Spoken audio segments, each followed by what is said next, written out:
The New Zealand Police National Headquarters in Wellington has confirmed that no police from New Zealand have been requested to investigate a defamation complaint with the Samoan police. The revelation comes following media announcements by the Samoan Police Commissioner, Awapa'aulongoitino Filippo, on the 21st and 25th of January that the New Zealand Police were assisting the Samoa Police to investigate a defamation complaint against former Prime Minister Tuila'epa Sailele Malielengoi and HRPP Secretary Lealailepule Rimoni Ayafi.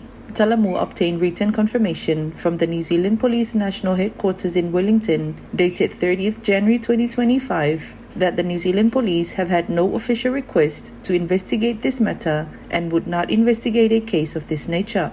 Since the confirmation, Samoa has been following up a response from Police Commissioner Awapa'au and have sent a list of questions on email and has yet to get a response. Police said the Commissioner left for New Zealand early this week and is expected back at work on Thursday, 6th February.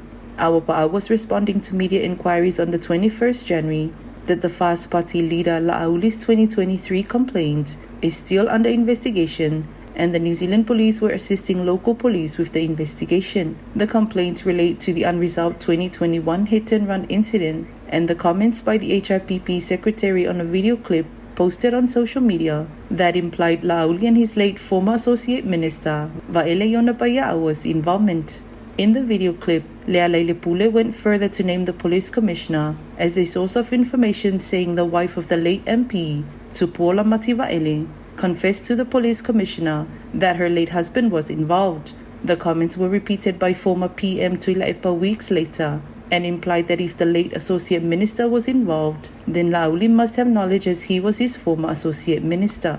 La'auli and Tupuola then filed complaints with the police in September and October 2023. However, the police commissioner only gave the update that the New Zealand Police were involved in the investigation when asked by the media during Parliament recess on 21st January 2025. This was after La'auli pointed out in a press conference the week before the disparity in police treatment of cases, as they were quick to investigate and charge him for a much later complaint compared to his and Tupuola's complaints filed in 2023.